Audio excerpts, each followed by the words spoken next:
Now we will discuss the Panchama Veda, Gospel of Sri Ramakrishna. And as usual, we will chant from this sloka. Please repeat after me. Tava kathamritam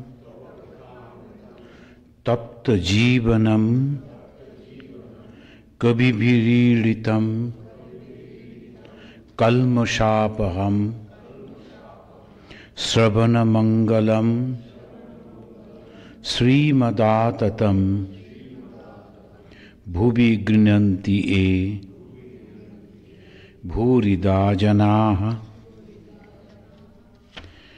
Today, the discussion, Sri Ramakrishna, a very, very important thing that he'll be speaking today, telling today. And we are reading from 403 pages. 403 pages of the Gospel of Sri Ramakrishna by Swami Nikhilananda ji. Here, one gentleman, the Manilal, with whom the conversation was going on, the Manilal, Sri Ramakrishna asked him, "Are you having some religious pictures in your house, in your place?" So he said, "Yes. There is no picture of a holy man at his house. The divine feeling is awakened through so that is the holy pictures that helps us to remember God in different places, in different corner. If the holy pictures are there, it becomes very easy. Yes, there is. In one room there is a picture of a obvious Christian woman engaged in prayer. There is another picture in which a man holds on the heel of faith, etc., etc. He is going on telling.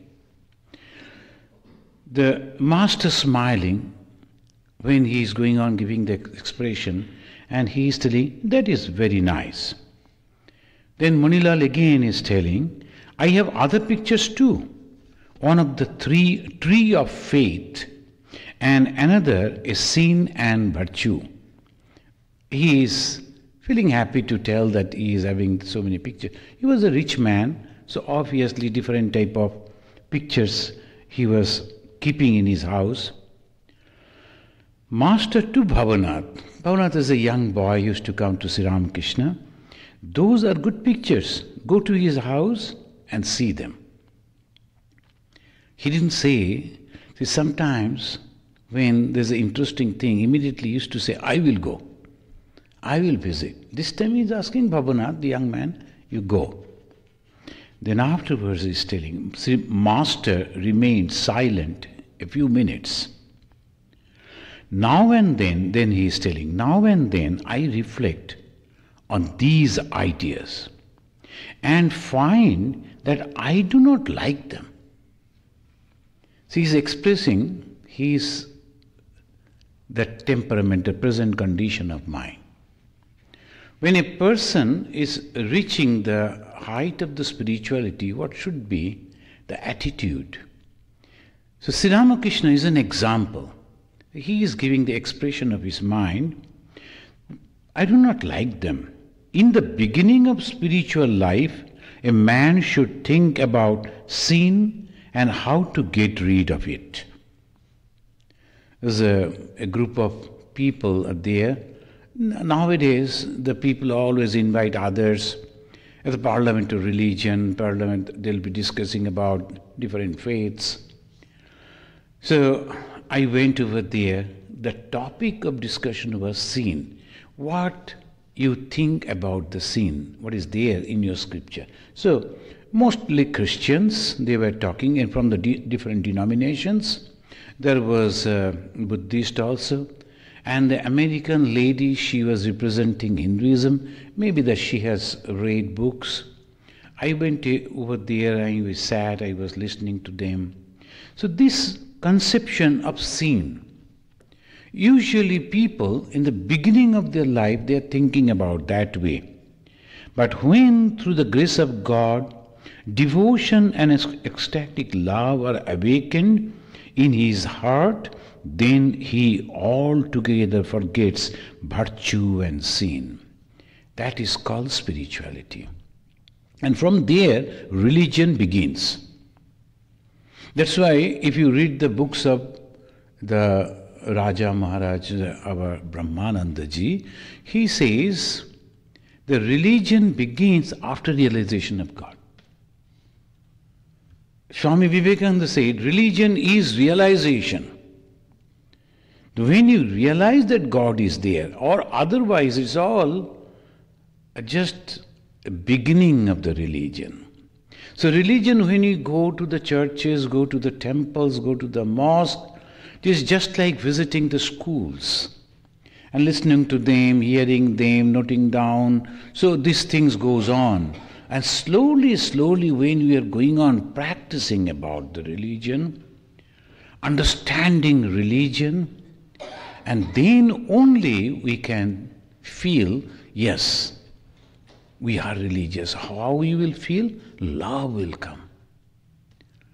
Tremendous attachment to this type of holy lives, it will come. You will feel joy continuously reading those type of books. So that is far above all the small moral values. Don't tell lies, don't hurt others. They are the basic. So when you are going to study the higher subjects, all these basic things are already there. When you are going to the university, they will never ask, have you passed class 5 standard? Have you passed class 10 standard? It is expected that you have completed all those. And then you are coming to. So the Sanatana Dharma, Hindu Dharma, the ultimate it takes to that height.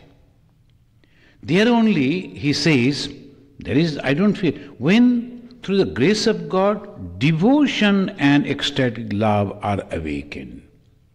He, from the point of view of the bhakti, he said devotion to God, ecstatic love for God. And there is no other thing in this world except God. That type of love is there in his heart, then he altogether forgets virtue and sin. Then he leaves the scripture and their injunctions far behind. Thoughts of repentance and penance do not bother him at all. So how we will know that we have made progress? The feeling will come. That tremendous feeling will come. When you are going to the king, other people, they are so careful. But the grandchild of the king, he never bothers about that. He will be just playing, coming, touching, and eating from the same plate. Because the association, because the love, there is no fear at all. So that love and without any fear, it is my own. Why should I not? So that type of mentality, when it comes, that is called spiritual life.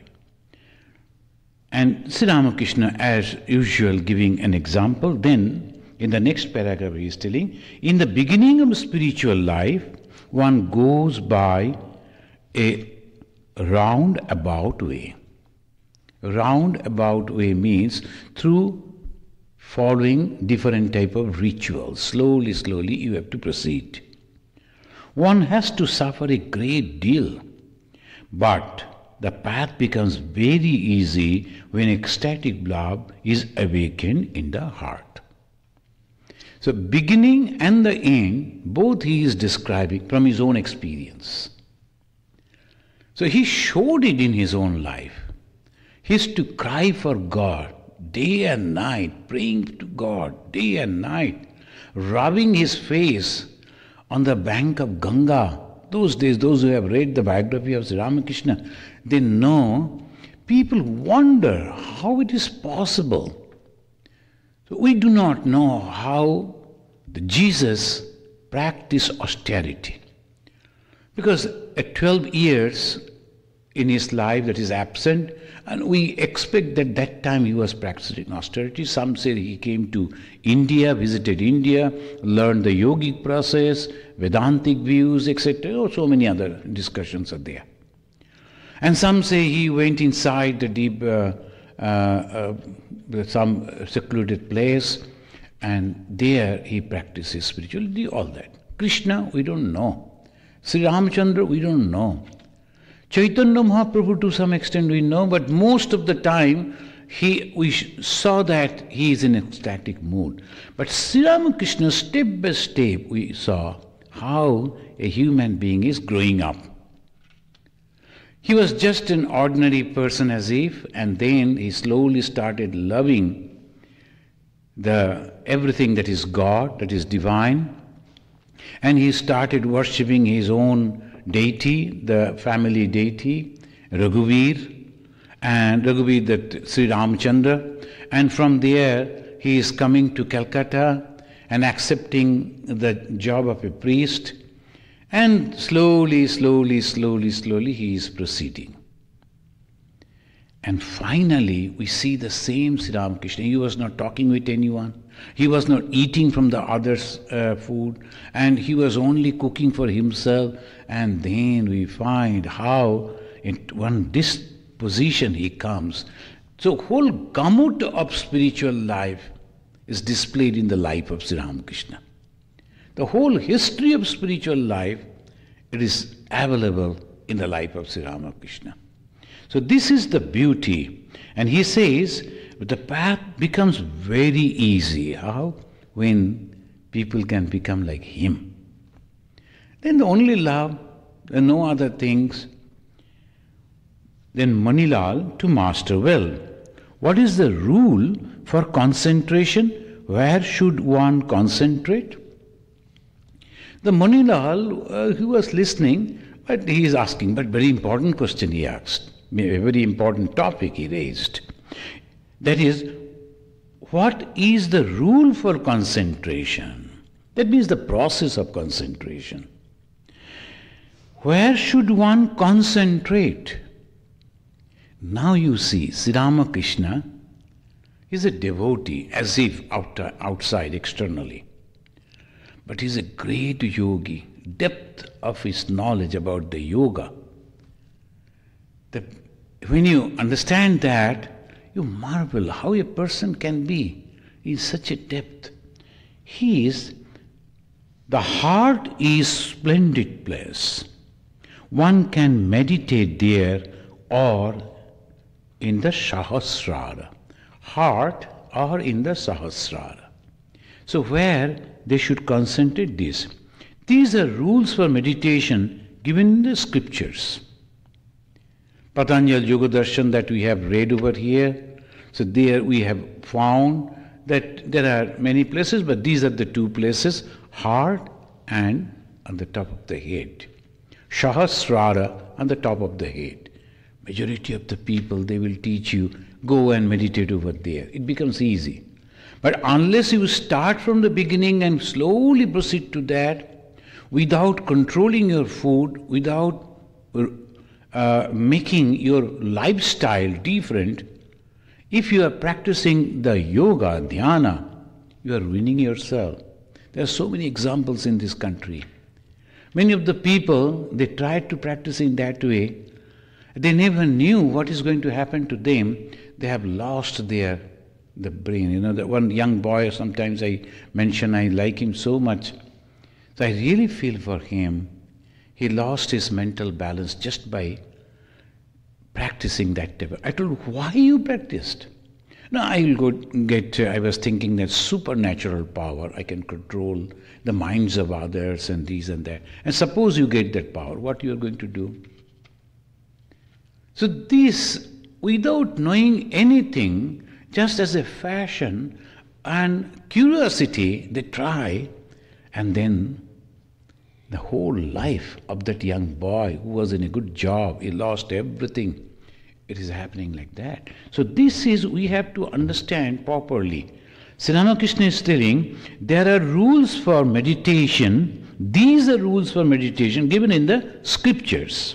But you may meditate wherever you like.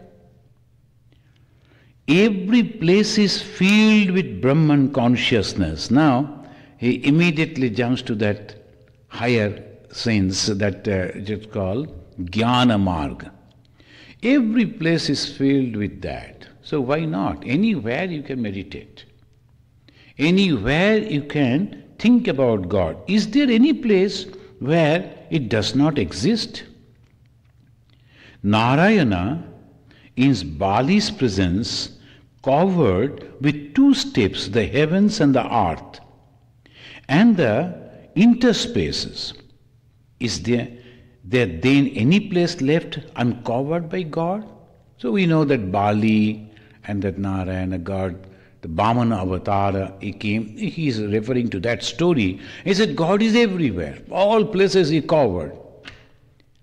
And there is nothing left. Anywhere you can meditate. But again and again in other places he said, if you like to start with the meditation, better to try to think God within the heart. It's a very good place. Concentrate your mind on the heart. Bring your mind on the heart. I sometimes say, place your all the fingers and give a little pressure over here, bring the mind over here, and then you visualize, imagine that God is sitting over there and meditate on that. And before the meditation as a preparation, you can do some manasa puja, the mental worship. These are all prescribed. Slowly, slowly, slowly, mind is withdrawing and you are enjoying the presence of God. And then only you are developing. Then he is telling, it is said that the whole creation is the Virata, the universal form of God. Then in the Sunday, we'll be reading the Bhagavata. In the Bhagavata, there will be the explanation of the creation, how the creation came, etc. This is the Virata, the God who is all-pervading, without any form. He is the consciousness. But then again, that same God taking a human form to help the human being. Why? Because He has created the human being. And He wants the human being should understand Him.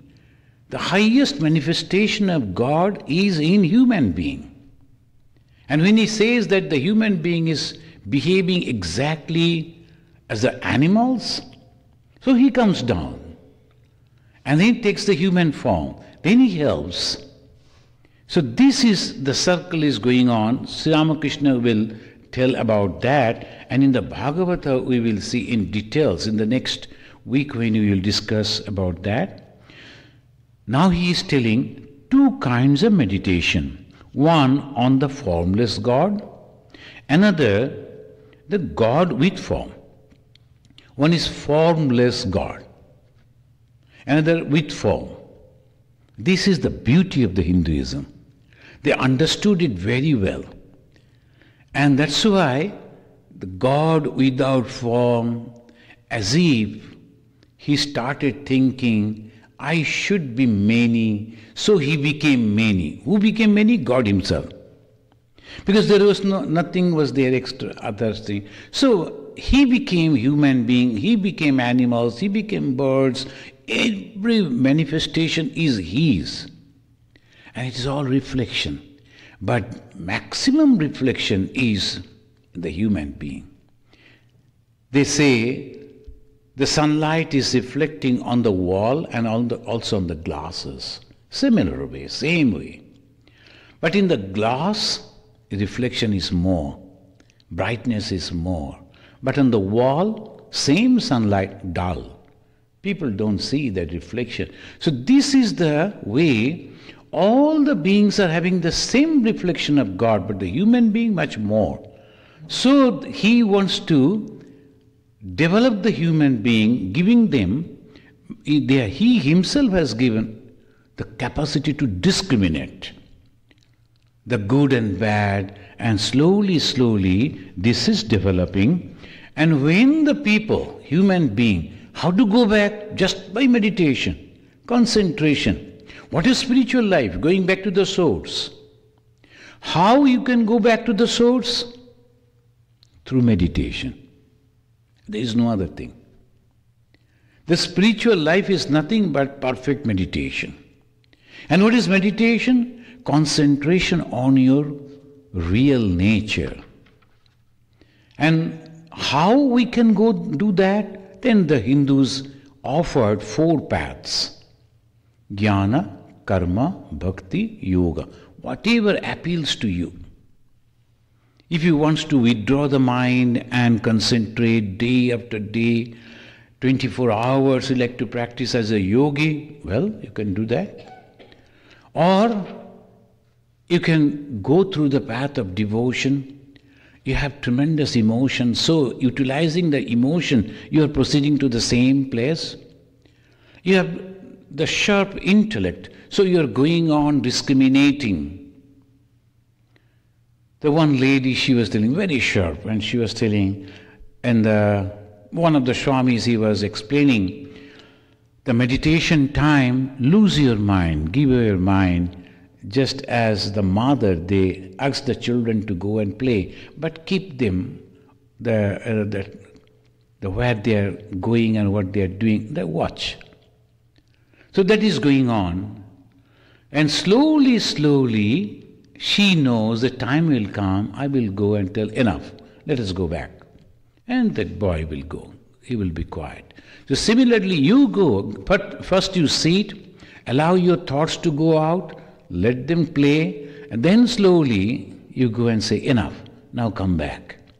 The mind will come back, satisfied with all the activities. Now slowly, slowly it goes into that quiet the mind. Now she was asking, when you were thinking about the God, that is also thought. When you were thinking about the mind going out, what mind? There is also thought. So if when I am thinking about God and it is also going out, I cannot control, then what about that? See, these are the questions, because the intelligent mind, he wants to understand it thoroughly, properly. Then only it goes to, but others, they will simply start thinking, okay, like that. So this is intellectual mind, they always go for jnana yoga. Why? They understand that better. It's not for all. Ramakrishna is telling that there is 2 types of meditation are there, formless God and God with form. But meditation on the formless God is extremely difficult. In the Bhagavad Gita also Sri Krishna said the same thing. It's very, very difficult. Why? How you are going to concentrate? Now, in the colleges, some people they take the subject comparative religion, and they are supposed to go and talk with the people of the different religion, and the questionnaire is there. Fulfilling that, you have to get the signature of the person you have talked. So last Sunday, 3 ladies came. The young lady is the student, but her mother and also grandmother, all the 3 they came. They were very happy. And grandmother was very happy. And after the talk, I went to the office. She also came. She was asking all these things. And there she was telling, who is the God over here? I told in the center position. So then what about the without God? They heard about the Hinduism without God and all. I told that is possible. Hindus, they believe without God, but it is very difficult. Then I was giving the example. Suppose you close your eyes in the temple and then try to concentrate on what you will concentrate. I went to a mosque. There is a young lady in the Middle East, a huge mosque. The young lady, she was showing us and she was telling, here we meditate. On which you meditate? Then she was confused, really, on what. Then she looked at this here and there. There was a picture that milk and honey is flowing from the top, from the heaven to the earth. It's a symbol. She told, on that we meditate. It is not, but they are actually, anyway, that young lady, she told like that. That means some symbol is necessary, otherwise we cannot say on which we are meditating. A symbol is necessary, a figure is necessary, and that way slowly we can proceed. The Sri Ramakrishna is telling it is very difficult. In that meditation, you must wipe out all that you see or hear. It's so difficult. All that you see or hear, everything should go away. No sound and no sight. Nothing should be there. Then you contemplate only the nature of your inner self. And you have to understand what is the inner self. The nature of your inner self. The inner self means what? Pure consciousness. The inner self, it is not mind. It is not having any personality. It is not having any thought. So what is that? Pure consciousness. And what is that pure consciousness? We don't have any idea. So obviously we go to a light. A lamp is burning, a light is there. So we think that is the pure consciousness. But that is not. Again you are going to a symbol. Maybe a light, maybe a omkara. But that is not Brahman. So it is really very difficult. Meditating on his inner self, Shiva dances about. So who can do that? The master of the yogi, Shiva. The Shiva is dancing, meditating on the inner self. We just read, we just hear. Try to understand what is the inner self. Then imagine, oh, this is the light. Not that. Unless and until you have a glimpse of that inner self, it is nothing but pure joy. And it's so much joy, that's why the Shiva start dancing. He started dancing because the great joy within to express that is dancing physically. So that is the expression. What am I? What am I? That he goes on repeating. This is called the Shiva Yoga. Shiva means the knowledge. The Shiva Yoga. Usually some of the sannyasis mostly they go to Shiva. What is that? Knowledge. And that knowledge, Atma Jnana. And who am I? Who am I? That is the constantly they go on. And this type of yoga, through the path of knowledge, that is called, it is not knowledge actually, it is the yoga. And it's called Shiva Yoga. While practicing this form of meditation, one directs one's look to the forehead. He is telling it is on the forehead you are meditating. See how advanced one should be to meditate on the forehead. That means in between the two eyebrows. Now without any practice, without controlling your body and mind, if you try to concentrate on this in between the two eyebrows, then what happens? Naturally different type of reaction comes. One young boy, after having the company of the different monks, direct disciples of Sri Ramakrishna, he felt that I should also practice meditation, but he was not under any proper guidance. So he himself started meditating on the top of the head. And after a few days, he developed a tremendous headache. He don't go. No medicine could help him. So ultimately, someone suggested, you better go to Mother, Ma Saradamani Devi. When he went to the Mother, this is the yogi, his mother, she knew everything. Immediately asked, my son, where you are concentrating your mind? See, other people couldn't, doctors couldn't. But the mother asked this question, where you are meditating? Then he said, on the center of my head. No, you should not do that. That is the cause of your headache. You bring down your mind on your heart. And this is the best place to meditate. He started meditation on the heart. He changed the process, method. Everything was all right for him. He became a realized soul. Birajananda Ji Maharaj.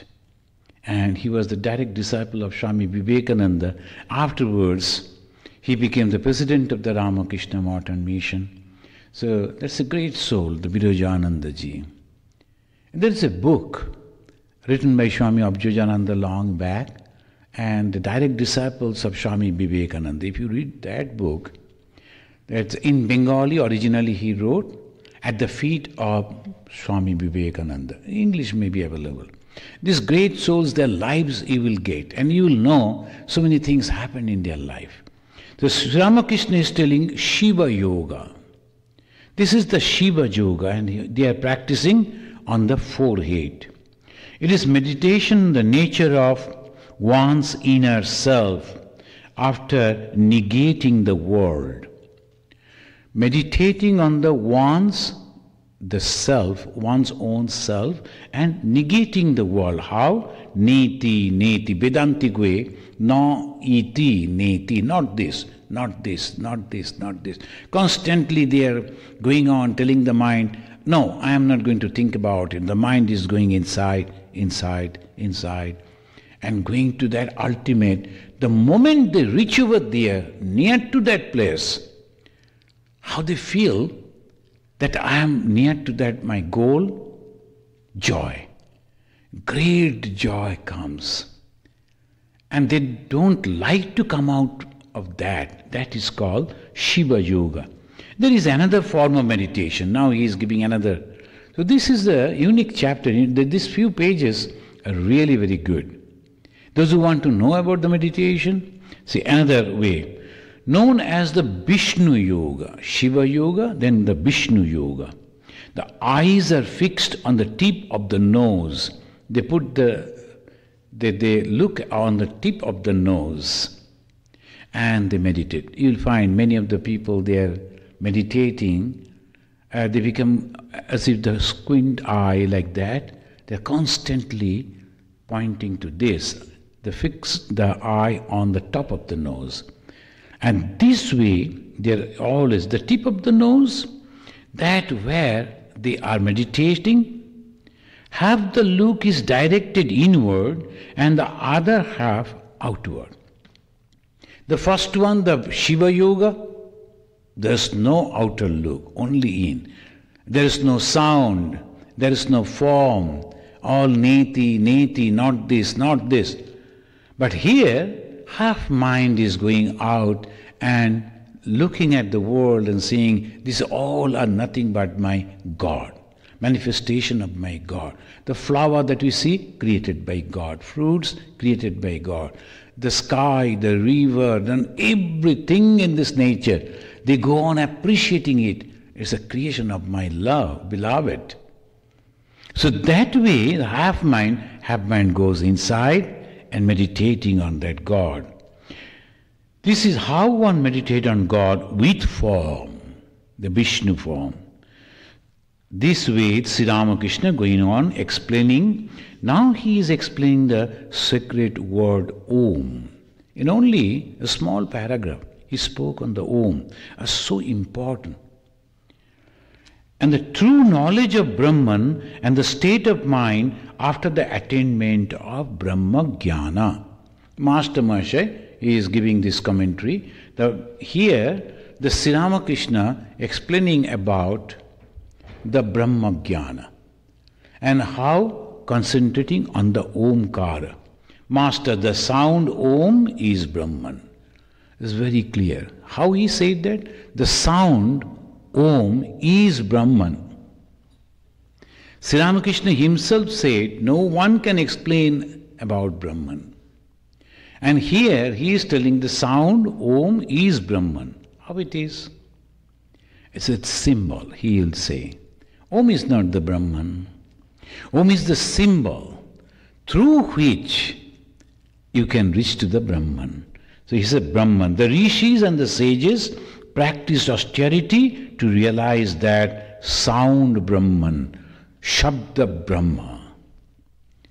In the Kathopanishad we find when the Nachiketa, the young boy, he has gone to the Yama, the god of death, and he is asking, tell me about the Atman. How the Yama will tell that? The first he tried to persuade him, oh no, why you are asking that question? And then finally when the young boy won't leave, no, you know both. Because he was standing on the threshold of death and life. Yama, the god of death. So he knows both. You tell, is there truly a self which is immortal? Then Yama tells, yes. Then how to know? What is it? Then the Yama is telling, Om iti Brahma. Only to know these, the rishis, they are meditating. Yogis, they are meditating. And only that much Omkara. Om iti Brahma. Sound Brahma, Shabda Brahma. When Swami Vivekananda came over here, he addressed the gathering in the Parliament of Religion. You know, the 125th year is approaching, the September. That will be 125th year before Swamiji came and addressed them. What he said, address sisters and brothers of America. Anywhere in any school in India if you go, and immediately some of the students will immediately say, Vivekananda said, sisters and brothers of America. It's so popular among the Indians. And he didn't say Omkara. He didn't say any other thing. He said English only. When he was addressing that gathering, that he said only English. How come? There's a book, the ancient, the original person, he wrote 3 volumes of the history of the Parliament of Religion. There he is mentioning when he addressed that, the 7,000 people stood up, the best minds of the world. It's not only Americans, from Europe also many they came. So the best minds of the world, they were gathering over there, and they stood up and clapped for minutes. Why? It is the only English word. Swami Vivekananda used Shabda Brahma. Through that, he touched the soul, the heart of each and everyone, and immediately they felt, yes, we are all brothers and sisters. That family feeling, that attachment, they stood up with great joy as if something very close and our love has come. They never felt that he is a different man from another side of the globe, nothing like that. So that unity came through Shabda Brahma. It was not the English word, but he, the yogi Vivekananda, instead of telling the Om, he said Shabda Brahma, sisters and brothers of America. I explain in detail, otherwise there is no explanation why the 7,000 people listening to that address, they will get up and they will clap with so great joy. First. Second, another direct disciple of Sri Ramakrishna, his Turiyananda Ji Maharaj, is a great yogi, is a born yogi. If it is possible, please read the letters of Swami Turiyananda, full of Vedanta. The letters of Turiyananda, if you read, you will understand Vedanta very well. He came here, and every time before giving the address, before giving the sermon, he used to stand and go on himself, going on chanting Om, Om, Om, Om, like that. At least 5-10 minutes he will go on telling that. Someone told, why unnecessarily you go on telling the Omkara, the only word, for such a long time? You know, the people, they're thinking why he is not talking, he is simply going on chanting the Omkara. You know the reply? He said, to whom I am going to tell this? What they will understand? The mind is stooped into the samsara. How they will understand the Vedanta? So by giving the Shabda Brahma, using the Shabda Brahma, I purify their mind and take it out, so that when I am telling something, they understand it. And for their own benefit. There's some people, when they talk, they mesmerize the whole audience. They have that capacity. It's God's grace. But Turiyananda, Shivananda, Brahmananda, when they speak, their words are nothing but the words of God. It is for the benefit of the human being. Whoever will open his mind, immediately they will get the benefit. And that is the reason we find in the West Coast, so many people still now, the Americans, family after family, they are attached to the Vedanta society. So much donation they have given. All Americans, they have given the donations. Big land, property they have given. So that way, Turiyanandaji, he used to live their minds using the Shabda Brahma. That Sri Ramakrishna is telling, what will you gain? Now he is asking. Some rishi, he is asking, what will you gain? Some sages asked, by merely hearing this sound, he'll go on Omkara the Dhani, then what you will gain? You hear the sound, the roar of the ocean from a distance. Now Sri Ramakrishna, he is explaining, when we hear that the roar of the ocean from distance, we have not seen the ocean, but hearing that sound, we are going to that direction. By following that sound, you can reach to the ocean. As long as there is that sound, there must also be the ocean. By following the trail of Om, you attain Brahman. The going on repeating the Omkara, you reach to the Brahman.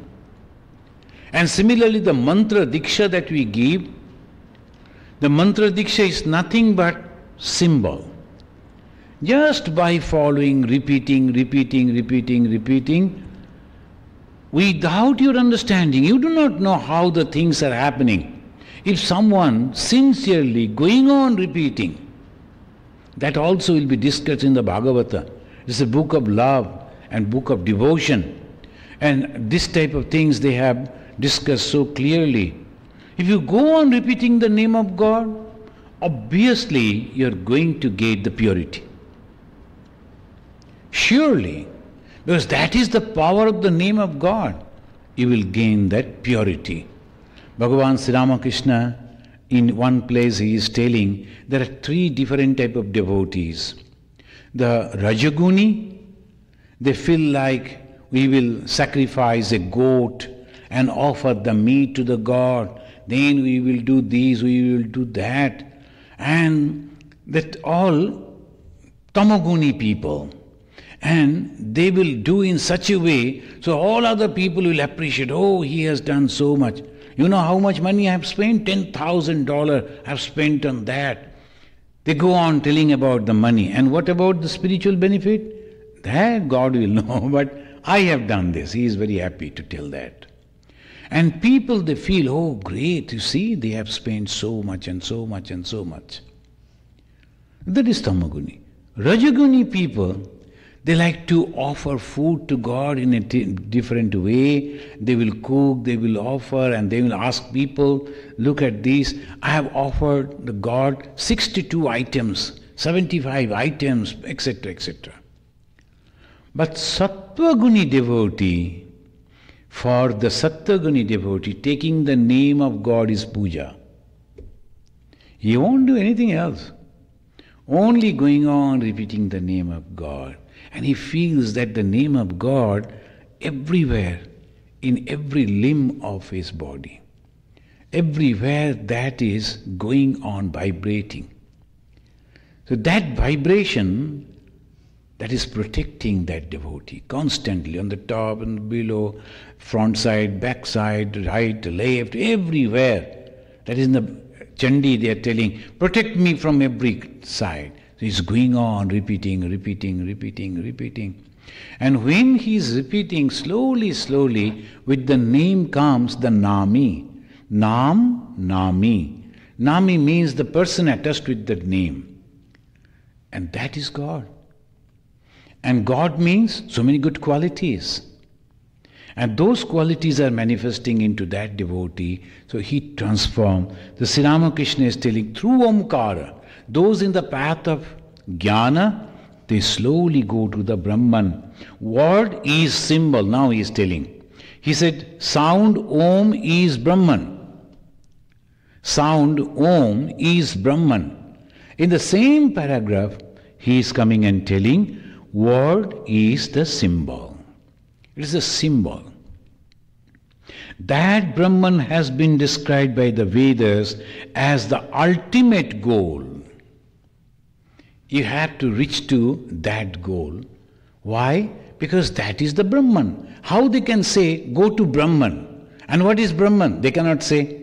So obviously they are giving an just idea, a symbol, this is Brahman, go over there. But such vision is not possible as long as you are conscious of your ego. The Jnana Yoga is very difficult.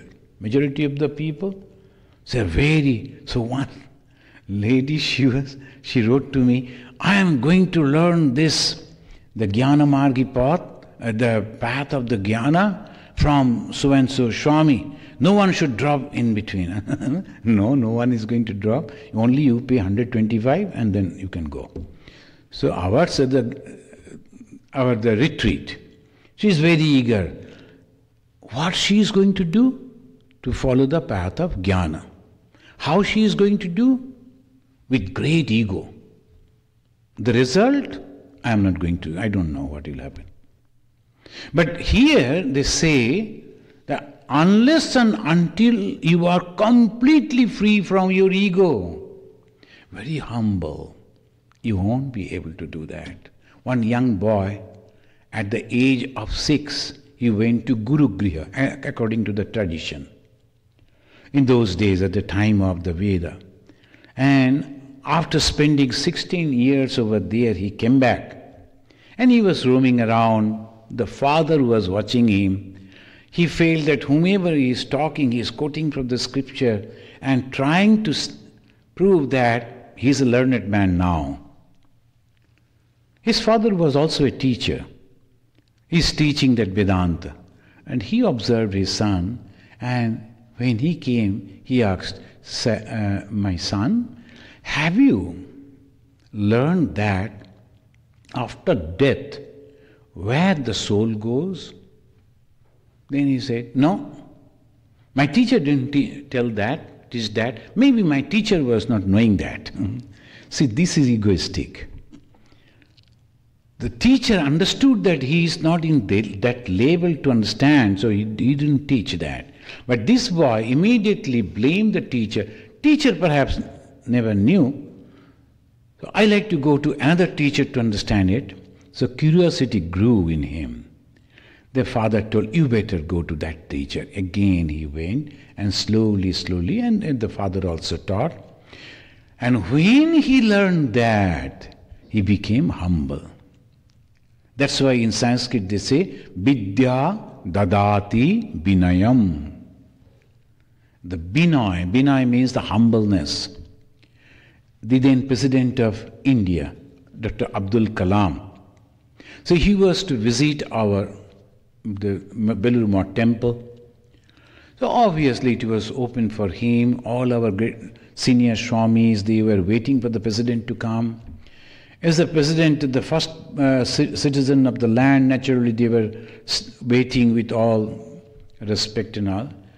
But President is not coming. Suddenly they noticed, previously any VIP is coming, before that the police car will come with the siren and then these, that, so many things. He had nothing. Suddenly they noticed that one gentleman very quickly coming. But from distance it could look like that President. Is it President walking? No, it is not possible. Then after some time they noticed, oh yes, this is the President. Then they asked, oh my God, why you are walking? Then he said, Swami, what do you say? This is the land where Swami Vivekananda walked. Me, Abdul Kalam, how can I walk on this holy land? With shoe? Never. It is not possible. So he went inside our temple, prostrated before the God, he started meditating and meditating so deep, it became so difficult to tell that other routines are there, you have to go and visit this place and that place. How you will explain that? He was such a learned person, he was the president, not a avatar of ego. So that vidya dadati binayam, humbleness. He knew everything, but he was humble. The ocean of knowledge, so vast, whatever we have learned is nothing, nothing at all. So that Sri Ramakrishna is telling, such a vision is possible as long as you are conscious of your ego, are conscious. So that way a man realizes Brahman only when he feels neither I nor you, neither one nor many. So that oneness. Think of the sun, and then he is giving the example. This is the beauty of the Sri Ramakrishna. Whenever he will say something, immediately he will say something to explain it. Sometimes story, sometimes some example. This time he is giving that as an example. Some 10 jars are there full of water, and there is a sun. The sun is reflecting on those water. Now, you see 10 suns over there, so different. Now you break 9 jars. What remain? Only 1 jar. And that one reflected sun and the original sun, that is there. Now a person comes, he sees that reflected one, and then he turns his head up towards the sun and finds the original sun.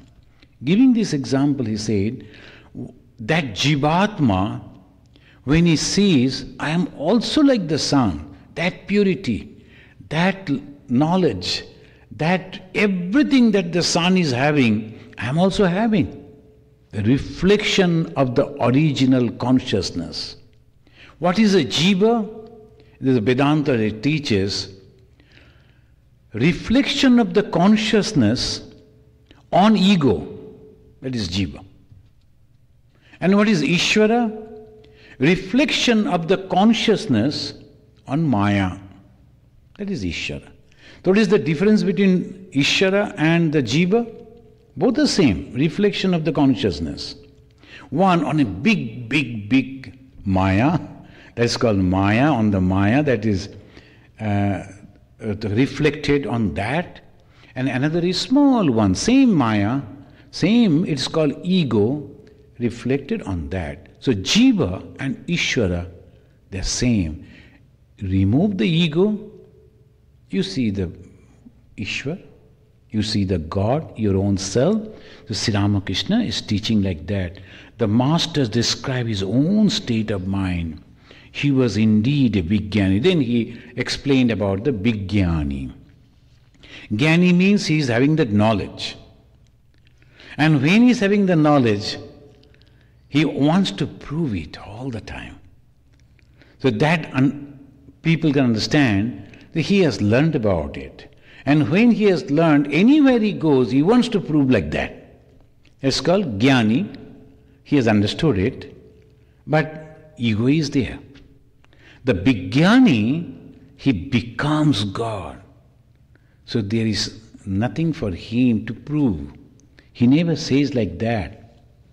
When they were judging Jesus Christ, and the one that lady came and she was asking, do you believe Jesus?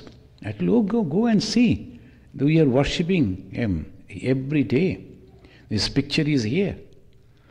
So you follow Jesus, and Jesus is the eternal religion. But when you think that following the Jesus means the way that the churches are asking, no, we don't. We believe in Jesus, but not in the churchianity. The way they stipulated and explaining and asking that you should believe like this and behave like this to become a Christian. We don't do that. But we love the original source. Why, you know? When the judge was asking, are you the Son of God? Have you noticed the reply of the Jesus? He never said, yes, I am the Son of God. He said, you said so. But they were determined to kill him. So they didn't understand the reply that he gave, and wonderful reply. Ego, completely ego-free. Sri Ramakrishna is telling, when he is telling something, it's not me, it's not this. Inside this, whatever the consciousness, that is speaking. So this is the way, unless and until mind is becoming refined, free from ego, free from the attachment and bondages, how can you understand that? Is it so easy? Then Sri Ramakrishna is talking about the big Jnani who has completely understood and absorbed that and transformed into that condition. That is called big Jnani. And there is no differences, no. Ma Sharadamani Devi, just one example and I will close. When Swami Vivekananda saying that Margaret Noble, she came to Calcutta following Swami Vivekananda, her guru, and wanted to dedicate her life for the service of India. Swamiji told, that's okay, you have come. And I know that you will be able to do that work. But you have to go pass through an examination. If mother accepts you, then only you will be able to stay here, otherwise not. Ma Saradamani Devi, when she saw the Margaret, immediately called her and she told, Margaret Elizabeth Noble. The mother told, I won't be able to pronounce such a long name. Can I call you Cookie? The little girl, Cookie, then immediately she said, Mother, that's a beautiful name. And every time she used to write Cookie whenever she wrote later. Mother accepted her. Why? There was no ego. She was ready to dedicate herself. Mother understood that. But other doors and windows were closed. Why the mlecha? Mlecha means not belong to our caste, not belong to our religion. So when she was coming through that particular locality called Bagbajar, the doors and windows, all the people, they were closing on her face. But mother, why samadrishtitva? She immediately could realize she was born in London, or she is a British, she is this or that, language was different, it doesn't matter anything. Inside that core, and that is called Vijnani, understanding and accepting the original consciousness, not differentiating anything else. And that Sri Ramakrishna is a Vijnani. So, thank you. We will discuss in the next day about the human being that Sri Ramakrishna is describing. Let us chant this pranam mantra and end.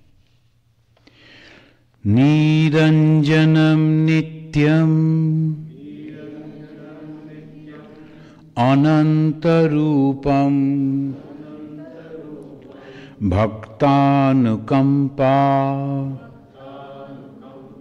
dhrita vigraham vai Ishavataram Parameshamidyam Tam Ramakrishnam Shirasa Namama.